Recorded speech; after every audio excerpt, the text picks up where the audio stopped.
Oh, what a weekend we have just witnessed. So many festival clues at Leopardstown, the Dublin Racing Festival. We'll have a look at all of them and get the thoughts of both Joel and Frankie in our latest Road to Cheltenham episode. 5 weeks until the Cheltenham Festival gets underway. But Frankie, you were there. Just give us a bit of an insight to the whole atmosphere of the whole weekend.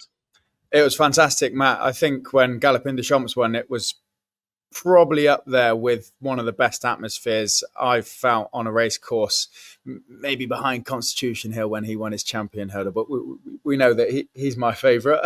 No, it was amazing. And the feeling I got, which I think was potentially different this weekend, was whether you'd backed him or not, people were happy to see that. It was kind of like a celebration of his quality as opposed to just punters that had backed him cheering. It felt like the entire stand was giving him a round of applause and saying, fair play, that's an incredible horse. And I think some people had made the trip just to see him because there's only so many chances you get to see great racehorses before they retire. Hopefully he's still got a couple of seasons in him to make him, to keep doing what he's doing. But there was a huge crowd that just wanted to see a top class horse perform, and he did. It was one of my better days on a race course, and it was matched by the rest of the weekend, really. There were some great horses on show, which we'll get stuck into. And as we have been saying, to wait for the DRF, because the Irish cards stay a little bit close to their chest until the weekend we've just had. Well, now everything's out in the open and we can start to get an opinion, can't we? Yeah, the market's a lot more formed now, Joe. But like we watching from afar and on TV, I mean, we got that same sense. It was just electric. In fact, dare I say it, was it better than Cheltenham? I've said that for the last couple of years, especially the 2 or 3 years ago when all the favourites came in, and I think we're waiting for the bumper horse to win. I think came third or fourth or something like that, beaten quarter of a length or something. Watching it from here has been fantastic.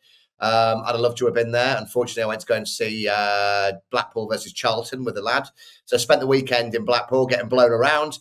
However, apart from that, no, on the TV looks amazing. And also there's a few football chants in there. Ole, ole, ole, ole. The old school people hate that. The British old school people hate that. Do you know what? I love it. I really love it. And that's what you need. I was there for Honeysuckle before she got retired, and that was amazing for me. And I think I think it probably equaled that in Ireland. Would you think, Frankie? I mean, it might be completely out there, but imagine if this horse wants to go to immortality, wins 3 Gold Cups, and then goes and wins the Grand National. Imagine that. You were going to say something ridiculous. No, they'll come back and win the 4th Gold Cup next year. Just on that point, you made the football chance and some people hating it. I thought, or you didn't hear much negativity at all, or any actually. I didn't hear anyone moan about it. And goes back to my point around it wasn't kind of like, drunken footy chants. It was like a fun chant. It was a celebration. It was everyone was happy, and it was really cool. It didn't feel rowdy or anything like that. It was just a lot of people having a good time, enjoying a good horse. So I don't know what was said on TV or social media, but certainly on course there wasn't a complaint from anyone. It was all happy. Right, let's get stuck into it then. Just a reminder, we are non-run and no bet on the 5 big races: the Champion Hurdle, the Champion Chase, the Ryanair Chase, the Stayers Hurdle, and the Cheltenham Gold Cup. And we're going to start with the Blue Ribbon now, the Gold Cup. Obviously, Galopin Des Champs, Imperious, 3 Irish Gold Cups. Does he follow suit and win 3 Blue Ribbons at Cheltenham as well? I'll start with you, Frank. I mean, for me, opposition's thin on the ground. Surely Factor Filer goes the Ryanair. Surely Banbridge goes Ryanair. I just don't see him staying a stiff 3 1/4 mile. Jerry Colombo's sadly been ruled out. And then you're into the likes of Corbett's Cross, Monty Star. I mean, for me, I'm looking at it, he's probably going to go 4s on in a 4-runner race.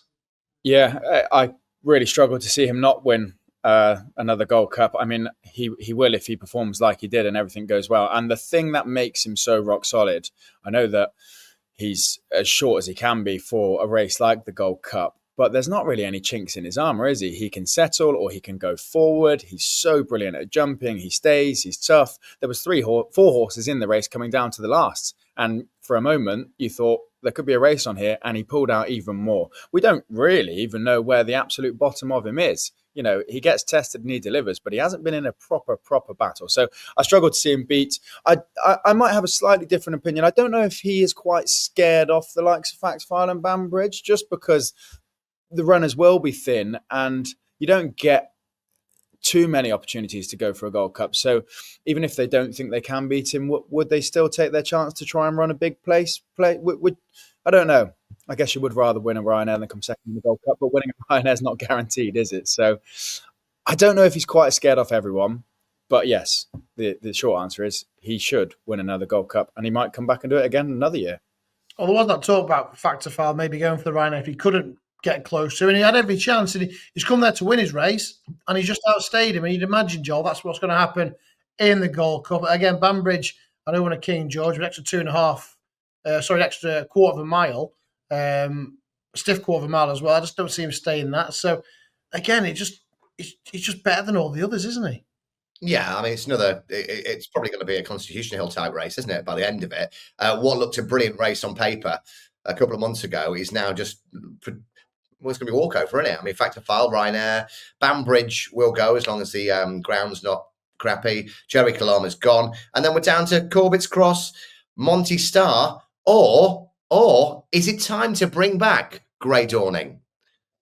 You know what the Skeletons are like? There is only one Gold Cup. No, I think what we'll do, we'll bypass Cheltenham, but there's only one Gold Cup, and the 500 grand is sitting there for the jockey. Do you put Le Francais in here? Because I'm looking at it down here now, and I will not. I could not find anything that I'm confident about placing. I mean, you know, Grange Clare West yesterday or over the weekend. Is that a fantastic second, or is it just a fluke, or what we're looking at? There is nothing in that field that I go, wow, I can see this definitely placing where normally you can. No, I agree, and that's what I was looking at. I mean, as I said, I genuinely think that Factor Foul and Banbridge will be rerouted, and he can left at Corbett's Cross, who, you know, we know he'll stay, so he may plug on. Not seen much of him this year, so he may well plug on into a place, but it's just going to be a procession, I think. Yeah, I think he will scare everything off, and he'll just hack around, and we'll have another triple Gold Cup winner. He is the most likely winner, a la Champion Hurdle, Constitution Hill. Is he the most likely winner? We didn't get our match that we wanted, did we? Lossiemouth coming to grief. So we don't really know exactly how State Man is, because it was a bit of a procession in the end, Frankie. Yeah, that was the frustrating race of the weekend, and thankfully it seems like both Lossiemouth and Danny Mullins are fine after what was quite a nasty fall, but it doesn't really give us much clues. You have to listen to the post-race interviews and comments to try and get a grip of it, and Willie Mullins, probably the two key things he said was, one, Paul said that State Man felt really, really good and was back to his best. His best still doesn't beat Constitution Hill, in my opinion, so that doesn't change a whole lot for me there.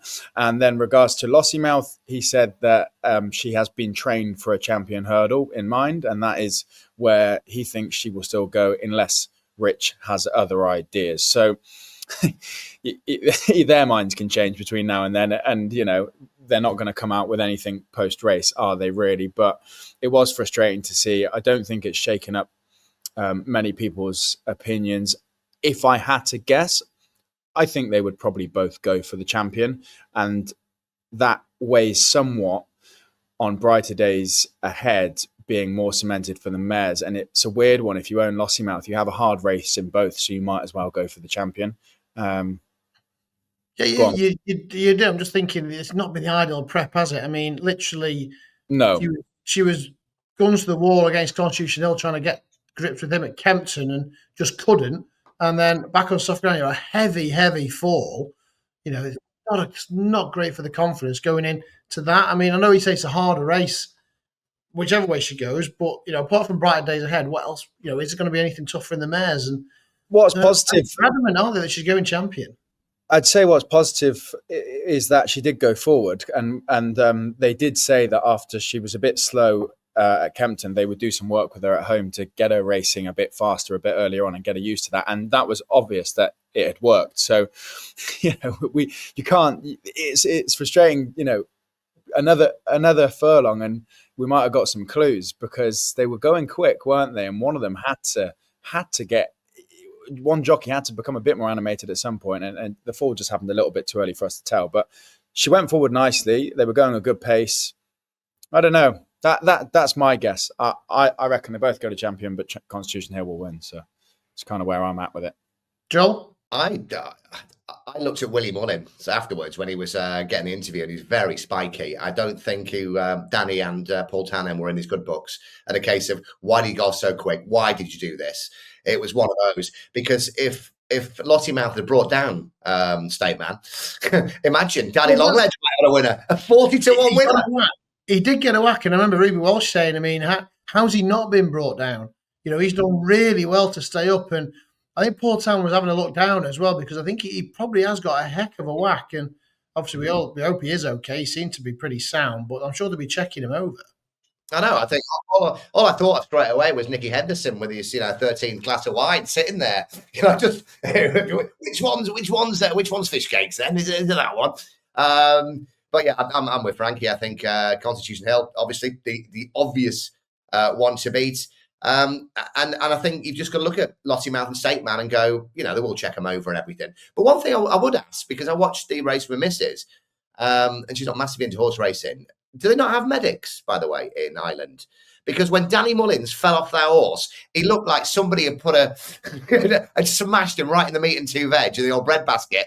And he was walking around there for about three minutes before anybody thought, I'll just go and check if he's all right. And if you've been there, it done half hurt. It does. Yeah, I mean, I've heard about Danny Mullins.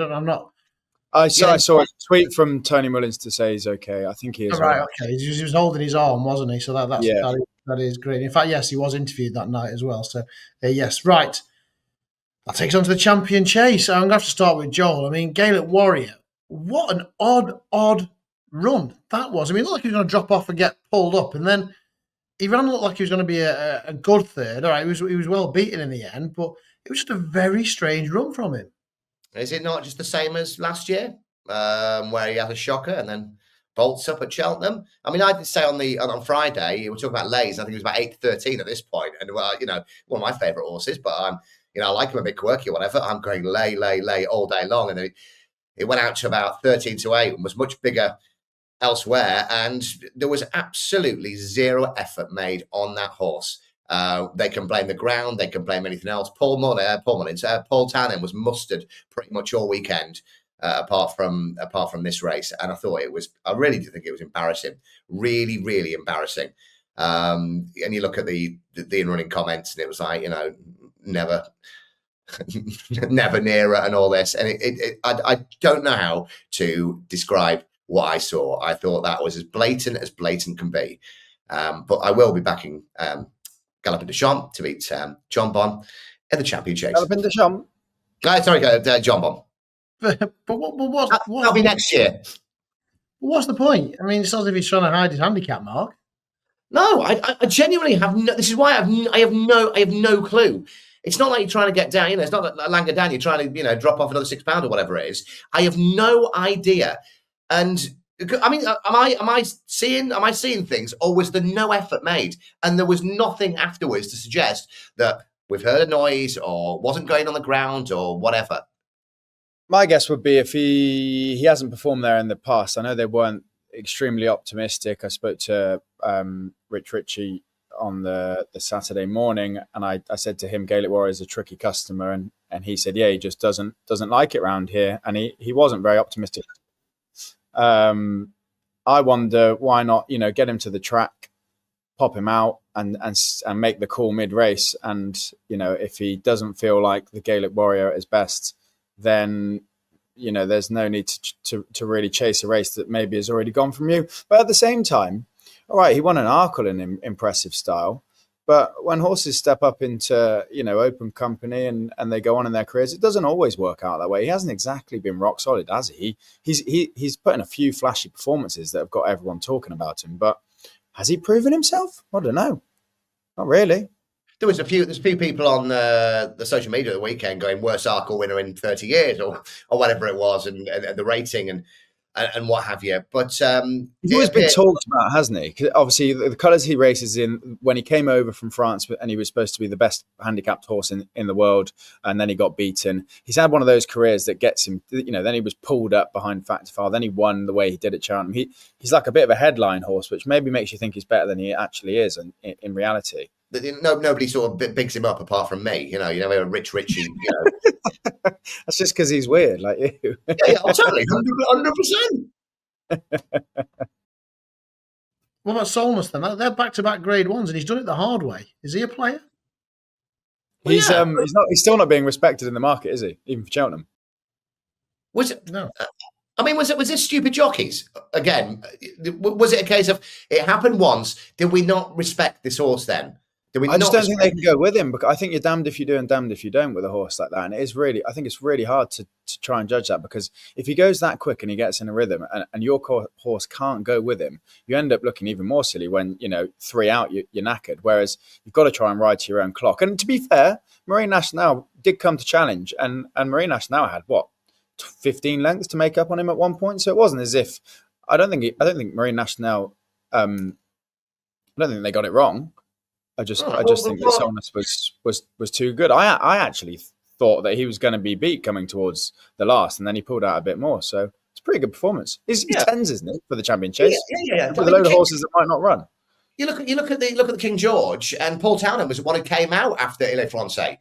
So he's been there before, and he's meant to be one of the best jockeys that ever lived. And he made no effort. None of them did to go and try and catch this horse. I don't know if he was just disrespected. Now it's a dual Grade 1 winning horse from Joseph O'Brien. I'd put my hands up and say I thought it was a fluke last time, and it was in the fog, but obviously not.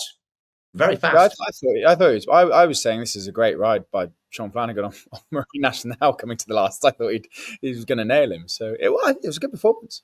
Yeah, it was.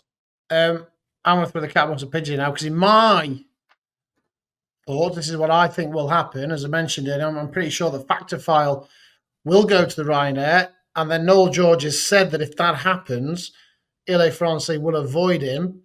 And I feel a bit of a one-man scenario here, and Il Francais will go in the champion chase. And all of a sudden, this is a horse that the Irish seem to be a bit of a muddle, falling over each other, nothing really standing out, apart from Solness, but I'm not sure if Cheltenham's going to be his track. John Bond's never taken him on before, and I'd probably put Le Francais a little bit of a couple of levels above the likes of Edward Stone and Bootill, with the greatest respect to them. Le Francais for the champion chase, Joel. Come on. Yeah, no, I'm trying to avoid them running together, Gaelic Warrior and Le Francais, because I like them both. John Bond gets beat because that's what will happen. He'll find one too good. And I would, obviously, I'd go for Le Francais over Gaelic Warrior in this race. If Le Francais was in it, because it can just command what he does, and I think he'll get John Bond at it behind, and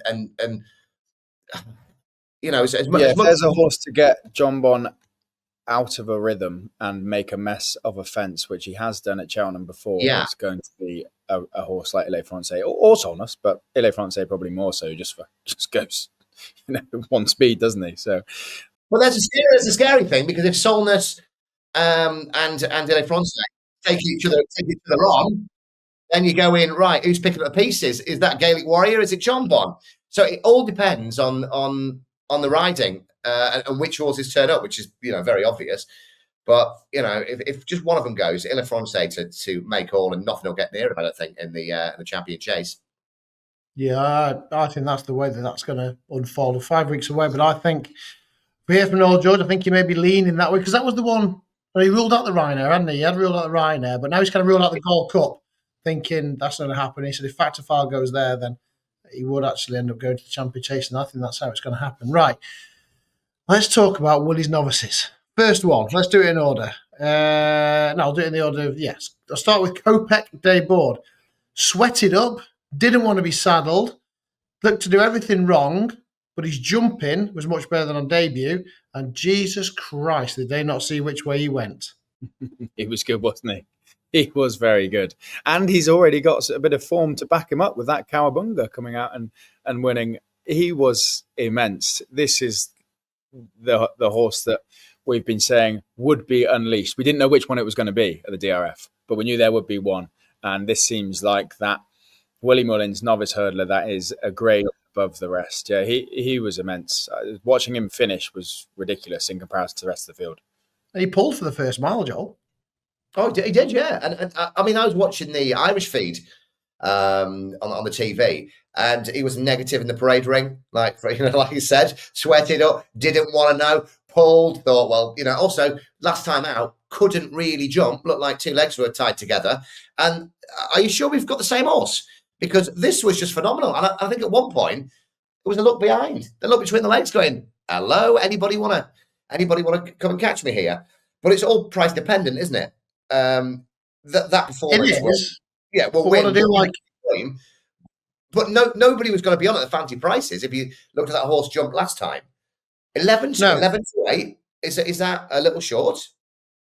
It is, but the thing is, we've got a measure because obviously we had great sportsmanship from Warren Greatorex to head over there, but we had Good and Clever miles back in third place, and he was a lot closer to Potter's Charming. Now we're one of our top grade 1 hurdles. All right, Potter's Charm's been beaten since, but the Formby or the Tolworth as it was, that's grade 1. That's one of the best trials that we've got.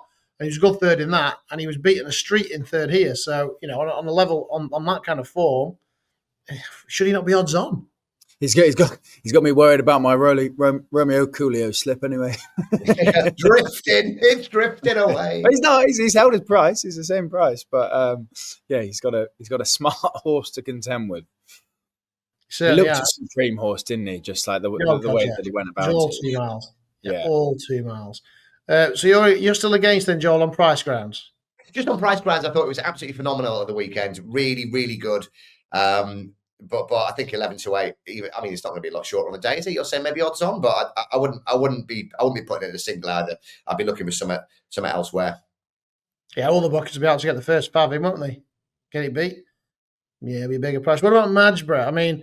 He's got some engine. Atlantic obviously didn't run his race. I thought the ground might be a bit lively for him, but the market really came for him as Madgeborough drifted. He's got an incredible engine, but he needs to brush up on that jumping, Joel. Do you know what? I've heard everybody over the weekend say he's got to brush up on that jumping, and I didn't see it as being bad. I might be watching the wrong of the horses here. He's terrible. He was in the green and gold stripes, white cap. He was out front. But you see those? Look, you see those old JP. About 4 of them. Got him here. Where is he? Look here, there. Look, he's there. I've got him already. So, all right. Do you know what? I will level with you. He was clever. But he's a very clever horse. He never looked like falling, but he did stop his momentum on a couple of occasions. Yes, but has got the engine. And I think, in the olden days when you see AP McCoy throwing horses at those fences, and they were clever enough. Top class horses like this are clever enough to put themselves right. And I think they probably enjoy it as well. I really do. I hate the flimsy little horses. Some of Henderson's and Nichols' ones that used to be a bit flimsy, a bit, like a bit Spursy, like that. These horses, to me, you know what I mean? These horses, to me, you can throw them at fences, and they won't fall. They won't fall. They're very clever. So I'm dead against anybody saying that it needs to jump if it's jumping. Push up. Well, he probably will against Sergino. The way he went round Kempton, because a couple of lengths here and a couple of lengths there could make all the difference at the business end. But there's that theory that the quicker they go, then maybe he would brush up on his jump. He's got less time to think about it, Frankie. Yeah, I disagree with Joel in saying he doesn't have to improve his jumping. The entire Leopardstown crowd was wincing or holding their breath at every single fence from 4 out, going, oh, get over it. And there was a big cheer at every single fence when he did. So he does need to improve his jumping, but I was massively impressed with him. I think he's a serious horse, and I reckon he'll put it up to Sergino. I really do. Interesting. Then we get to see Sergino this weekend maybe at Newbury, probably at Newbury. He could go to Warwick. We may see Loader Sud at Warwick as well. So it is built up to be a cracking dog. Remember the beginning of the season, we were talking about Loader Sud. I think he was short as was he like 6-1 for the Arkle? And he's 14s now because we've seen these two boys, and he might have his work cut out against them. But 14-1 each way. Who knows? The weekend started with Final Demand. Boy, if the market got one right, it was this one, Frankie. Yeah, well backed, which hasn't worked out, as we mentioned, in the last couple of years. And I thankfully got sucked in. You normally say it in the wrong way. I followed the market and got it wrong. But there was so much chat about this beforehand on course. And it was, well supported and it won like it did. It was very, very good. And when a horse puts in a good performance in one of those lesser novice hurdle races or in their maidens over in Ireland, you can't really figure it out, can you, until you see him in better company. And he proved that he was very good. He looks a smart horse, and don't know quite which way they'll go with him, whether he's going to stay as a Turner's horse or a Bartlett. I'd guess maybe because he's quite flashy, and if he is a really nice horse, then why rush him up to 3 miles? Maybe keep him at the middle distance and then kick on with him next year. Yeah, that race tends to throw up Albert Bartlett runners, the 2 mile 6 is in between distance, but they do tend to go up in trip. But you're right. I mean, he's a valuable sort, and maybe the Turners, if he does, bloody hell, that's going to be some race, Joel. Oh, yeah. I mean, again, Willie looked like somebody just put a microphone in front of him covered in dog poo when they suggested running Final Demand in the Albert Bartlett. It was he couldn't keep that up. What are you talking about? So Final Demand for Turners for me, which will be a phenomenal race. A lot of these races that we've sort of poo-pooed in the past, these are going to be the good ones, where the Champion Hurdle and the Gold Cup are going to be like walkovers. I backed Super Sunday in that race and was really disappointed. I didn't go with the... too keen, wasn't he? Far too keen. Just too keen. I was really impressed with what I'd seen beforehand, and I thought it'd come on, but it didn't. I mean, you say, Frankie, there was the buzz around the course beforehand. Was everyone saying this is... Because it was a big hype horse, wasn't it? It was, it was... Right. Everybody was on, yeah. Mozzie's sister ran an all right race in third. I'd give her a shout for the Mares Novice Hurdle. She just didn't quite see it out, but she was in contention turning for home and didn't completely fall out the back of the TV when we got to the business end of the race. I thought she ran a nice race. It was a clean sweep of the novices when Ballyburn got up for Willie Mullins. Again, back to Willie Ways, and he had to battle in the end. Battle he did, but were we impressed, boys? I think Willie Mullins was very impressed. Out of all of the performances that he got asked about, he seemed very excited about Ballyburn's performance. And first thing he said, I think it was along the lines of he'll be some beast or some animal when stepped up again. So I think they were very impressed with him. He doesn't exactly jump beautifully, but does the job, doesn't he? Has a serious engine and is very exciting going up in trip again, because he's obviously not a quick jumping up and over 2 miler by any means. 2.5 he was a bit better, and 3 he'll probably be even better.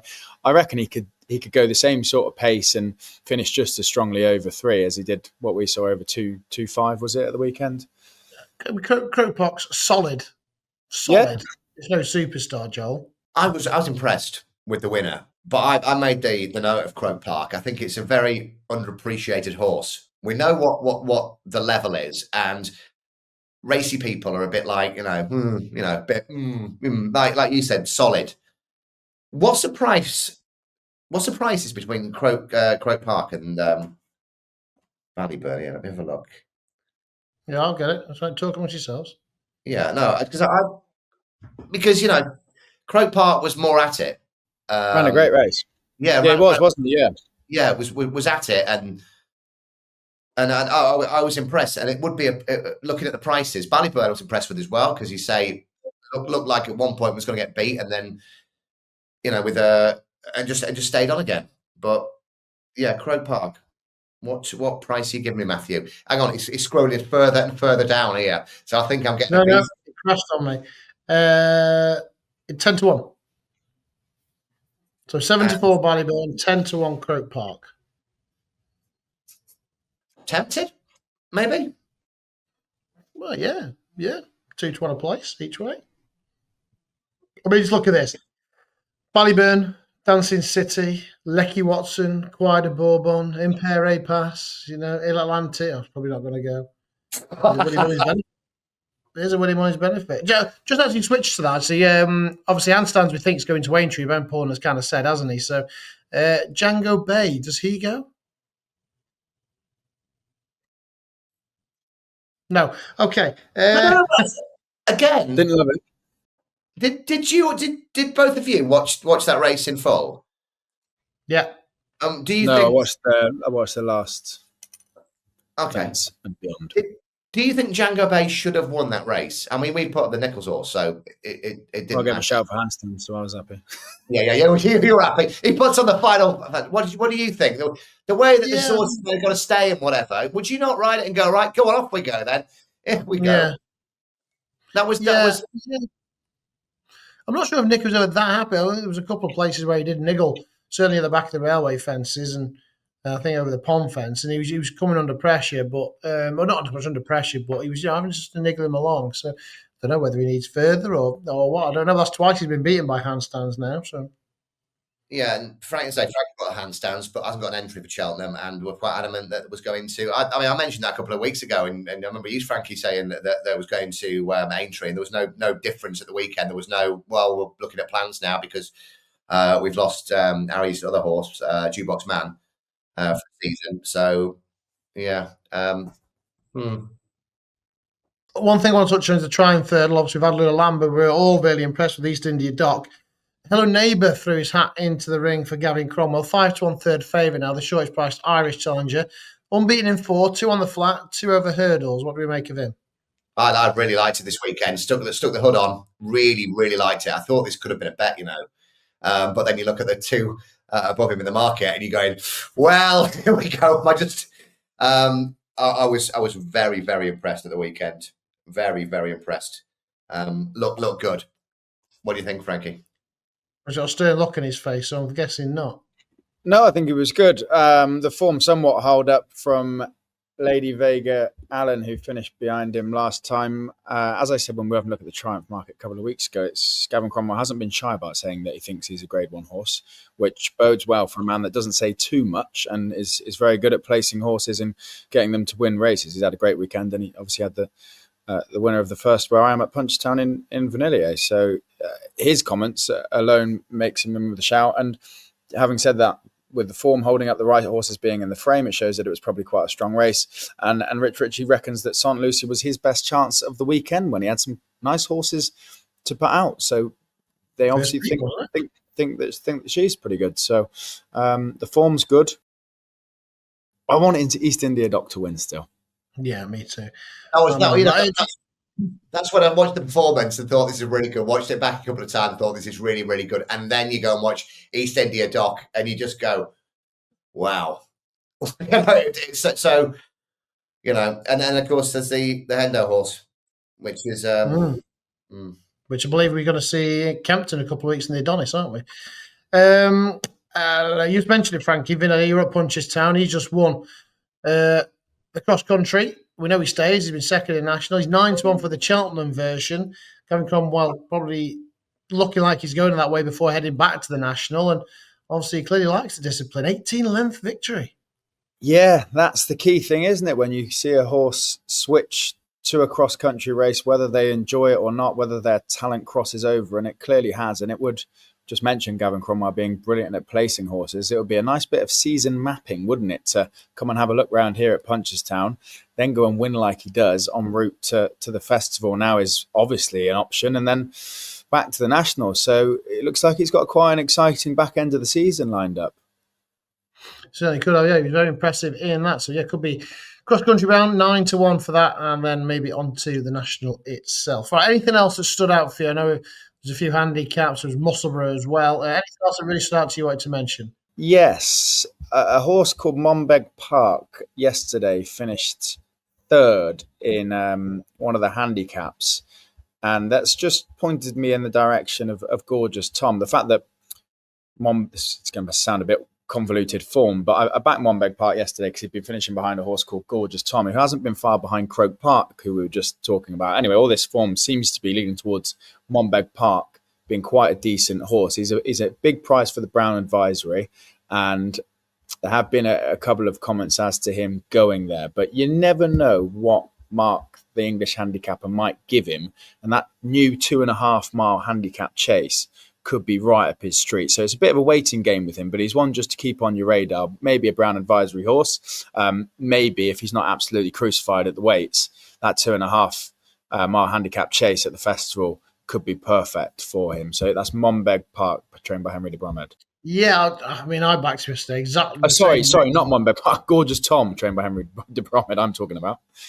Yeah. I know we all like Gorgeous Tom, but Monbet Park would be interesting. I mean, he looks like he Of needs course it further. I is. thought yesterday, so I was trying to see what Mark is. He's 138 in Ireland. If the handicap doesn't go to overboard, have you got some and a good amateur in line for the Kim Muir, maybe? Yeah. Well, Also got worth. a bad record on the Ultimate, haven't they? I think the Kim Muir on the new course certainly looks like it could suit him. But you're right about Gorgeous Tommy. I'm not sure where what marks he going to get. Because the novice handicap maybe.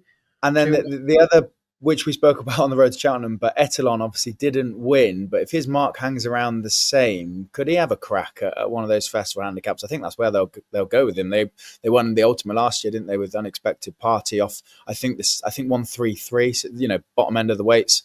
He might sneak in. What did you make of that? What did you make of that? That was the start of the day, wasn't it? It might not be good enough. But yeah, we'll see. I think he's got a big performance in him. But I think he was there, wasn't he? He was bang there, wasn't he? Just got just didn't quite yeah. And is our Langadan update from the which we need to have every week? I mean, the trees are starting to get a little bit for the sheeps. The sheep, the buds are appearing. Yeah, everything's there. He's got his anus on, his ulcers. What's the end for? Where's the money going for Langadan? He's still at 20-1 at some point. Yeah, we'll see. Is he eligible for the call? Is he too high or? Yeah. It'd have to be. Can he win stays? Well, he can win anything. No. He can win the Gold Cup if they want him to. Oh dear. Maybe. Right, this weekend, more clues. Super Saturday at Newbury at see Sir Gino. Got the Denman Chase. I mean, what is there any point in having the Denman Chase? We're not going to. There's going to be no British Gold Cup contenders. Well, I guess that means you can have a real crack at it. That's true. Yeah. There's no point saving your stamina to try and meet Galopin Des Champs, is there? No, exactly. So join us for the Punter's Guide, because I know these boys do like their 2 mile handicap earls. We've got one of them to get stuck into as well, the old Tote Gold Trophy, and what it's called nowadays. So we'll have a look at that as well. So join us Friday for the Punter's Guide. Right, boys, latest ante-post picks. What have we got? I'll start with Joel. I'm going to have to go in there now. The Yellow Clay. It was double figures. I've been talking about this horse for all season.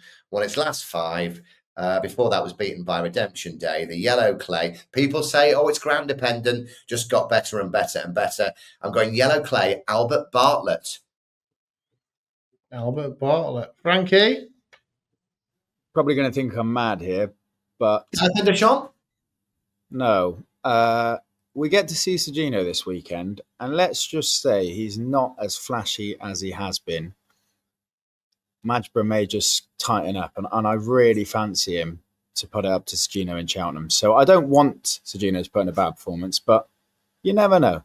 Madgeborough, take the price now, and I might look silly at the weekend, but I think I'll back him at Cheltenham regardless. So. He's not soon to go Newbury. I mean, they've still got the Kingmaker, I think, as an option, haven't they, for Sergino? I'm not sure which way they are going to go, taking on seasoned horses or back to novice company where he could meet Load of Sud. So, it's not really risky. It's not for a no bet, but I am adamant that LA Francais will end up in the champion chase, and I don't really see a one-man scenario getting John Bonnet out of his comfort zone. I can't back John Bonnet odds on if LA Francais is in there at 9-2, because, like I say, I know Joel thinks he's a superstar, and I think he could take them all out of the comfort zone, how fast he jumps and how quick he is. And I think if the Ryanair becomes as competitive as it looks like it's going to, and he's not going to see the Gold Cup trip, I think LA Francais, 9-2, non-runner, no bet. That's the key, non-runner, no bet. So you get your money back if he doesn't go in the champion chase.